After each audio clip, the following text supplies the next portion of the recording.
Korang selalu rasa letih lesu, tak bermaya, macam bateri cepat habis je. Bangun pagi pun dah penat, tengah hari dah nak menguap.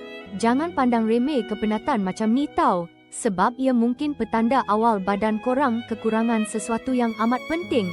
Bukan pasal tidur tak cukup semata, ini lebih dalam. Jutaan orang alami masalah ni tanpa sedar. Rahsia di sebalik kepenatan korang tu mungkin terletak pada zat besi. Zat besi ni bukan calang-calang, ia kunci utama untuk hemoglobin. Hemoglobin pula ni hero sebenar yang angkut oksigen dari paru-paru ke setiap sel badan korang. Fikirkan, kalau tak cukup zat besi, oksigen tak sampai.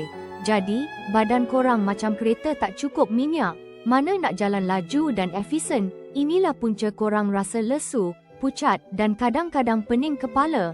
Jadi, macam mana nak pastikan badan cukup zat besi? Bukan main makan je tau.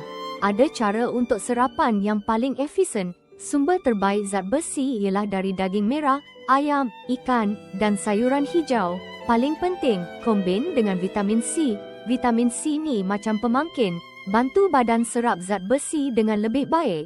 Elakkan minum kopi atau teh masa makan sebab boleh ganggu serapan. Jangan lupa jumpa doktor untuk nasihat lebih lanjut ya.